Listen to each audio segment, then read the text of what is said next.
When some Pharisees and scribes from Jerusalem gathered around Jesus, they noticed that some of his disciples were eating without washing their hands, which was considered unclean according to the traditions of the elders.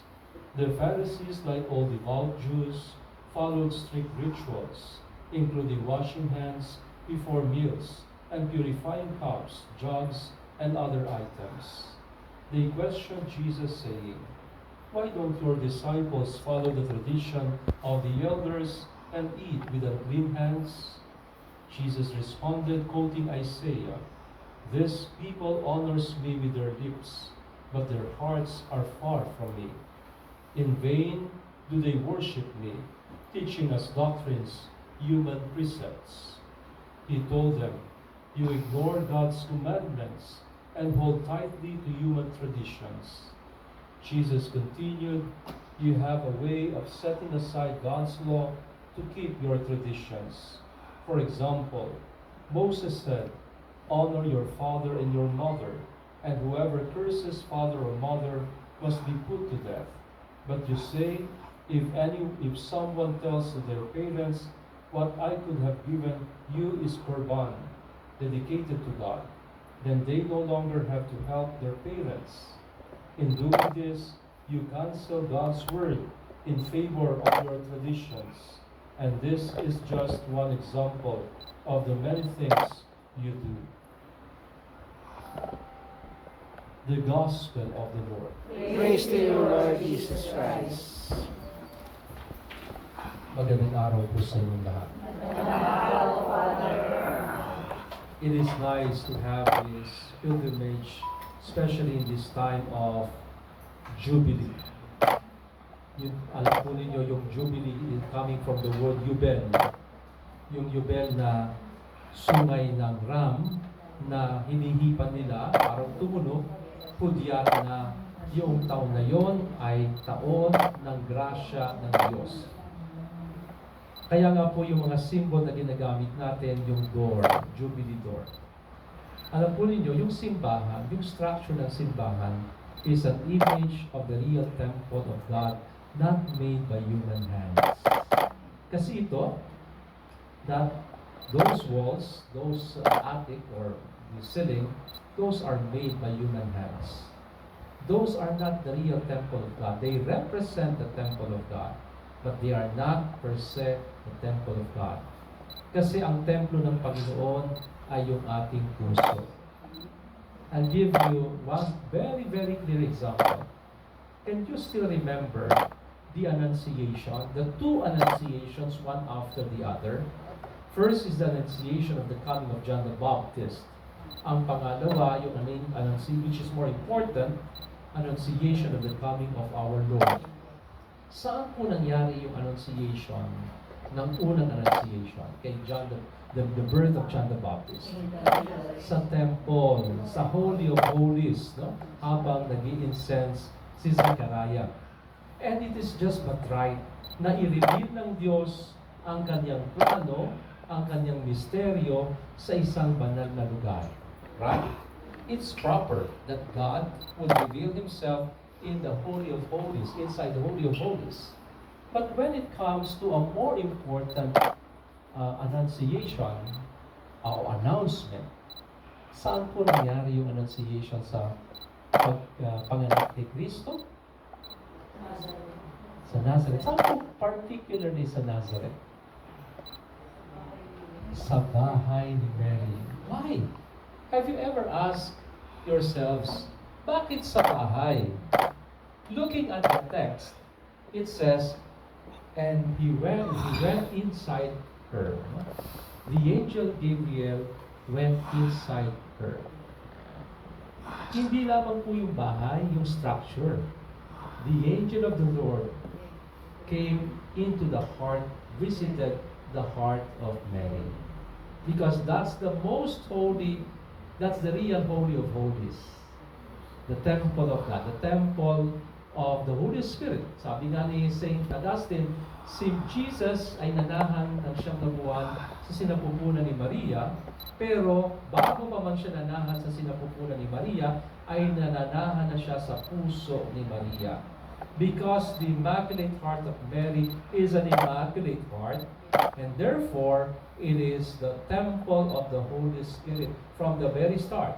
Kaya nga po yung Annunciation, sabi niya, Chaire Checharetumene. Ano ibig sabihin? Hail, full of grace. And that is in the present perfect tense. Ibig sabihin, hindi po naging full of grace in Mary during the Annunciation. The angel only recognized in Mary na si Mary ay full of grace na even before siya dumating. So Mary was full of grace even before and continues to be full of grace.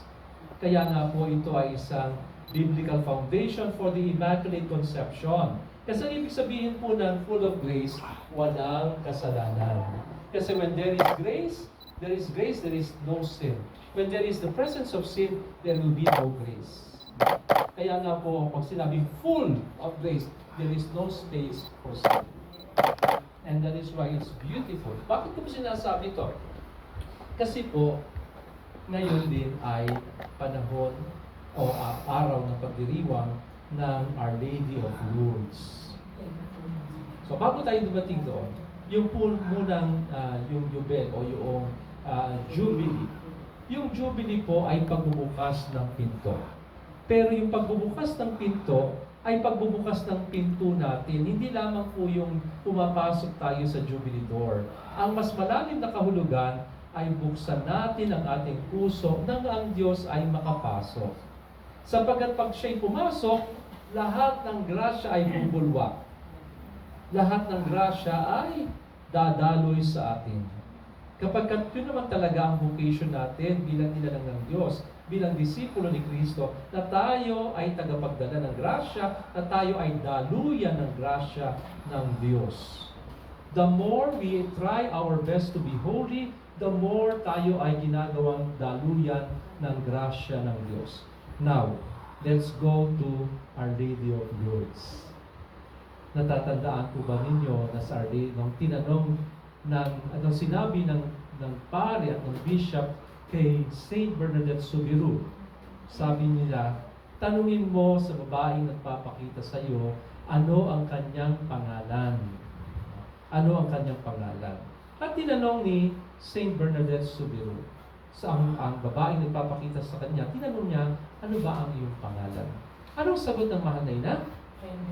I am the Immaculate Conception. This was still more or less 3 or 4 years after the proclamation of the dogma of Immaculate Conception. Ibig sabihin, wala namang internet ng araw, hindi pa alam kasi liblib na lugar yun.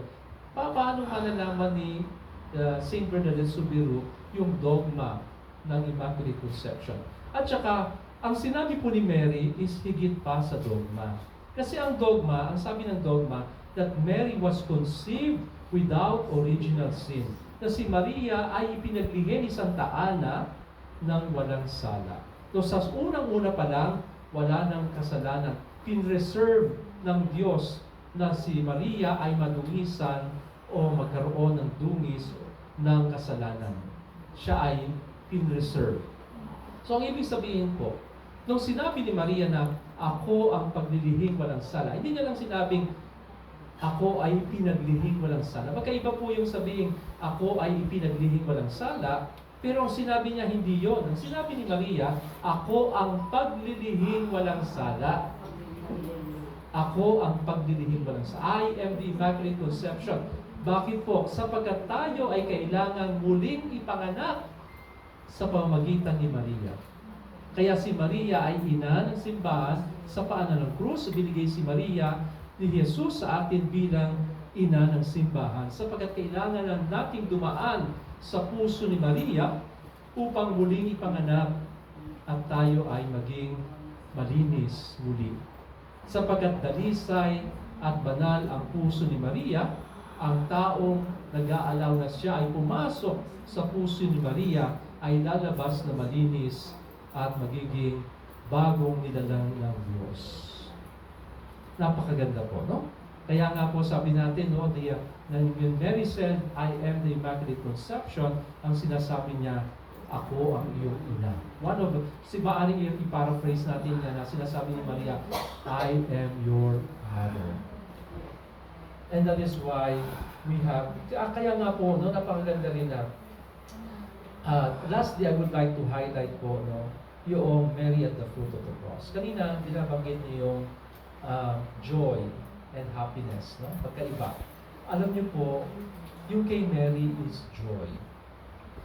Mary, amidst the suffering, amidst seeing Jesus suffering and dying on the cross, was able to stand at the foot of the cross because of that joy.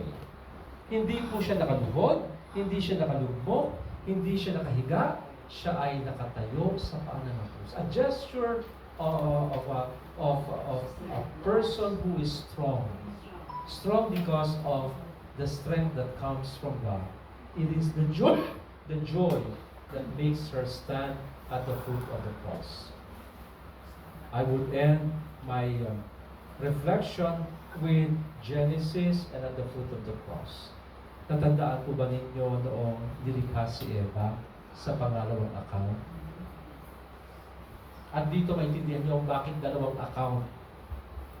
Yung unang account, mula sa alabok, ay nag-shape ang Panginoon, si Eva, si Adan, at hiningahan.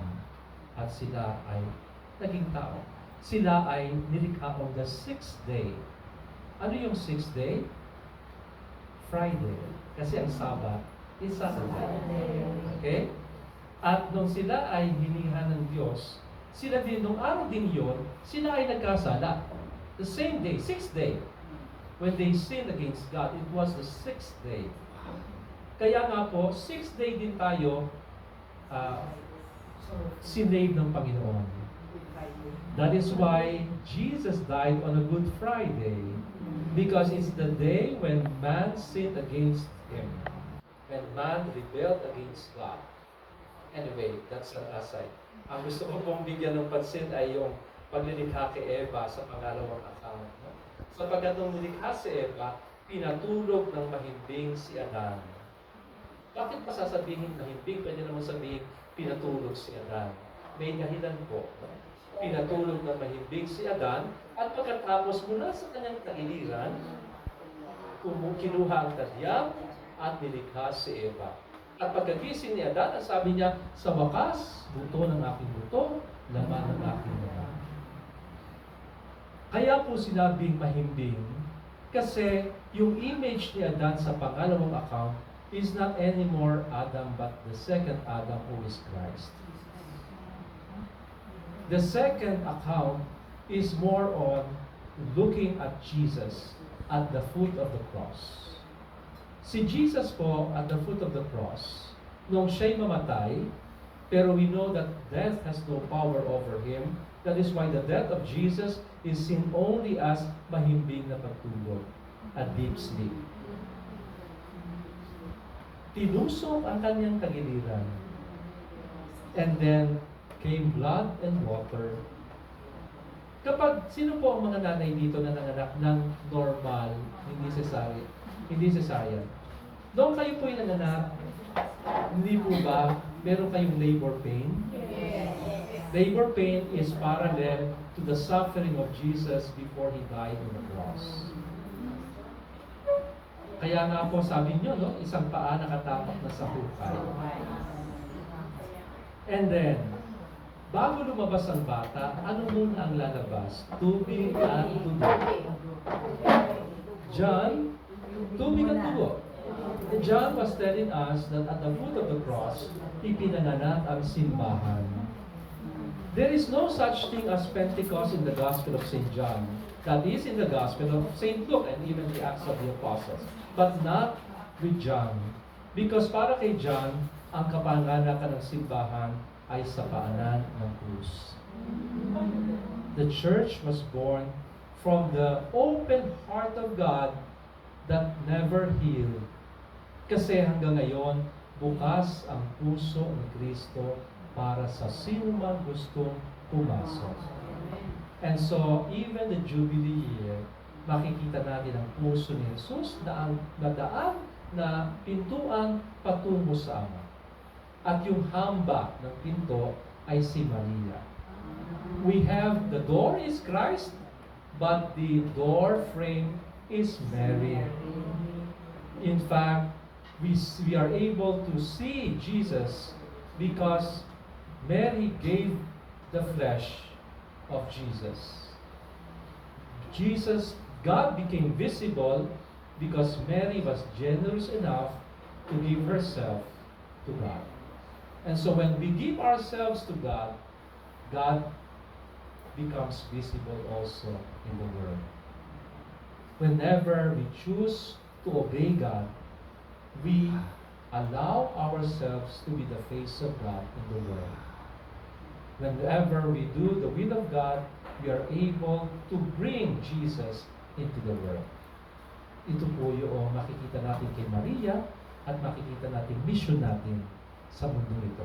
Lahat po tayo, we are called to be Christophers, bearers of Christ. In fact, yung sinasabi po kanina ni Jeff, no, yung Lucifer, that was taken out of him. Because ang Lucifer po, from the word lucis, which is light, bearer of light. Kasi yun ang old name niya. Pero tinanggal na sa kanya yun. Kasi hindi siya naging tagapagdala ng liwanag. Ang pangalang binigay sa kanya ngayon ay Satan because he is the father of all lies. Kaya si Maria ngayon ang bagong Lucifer.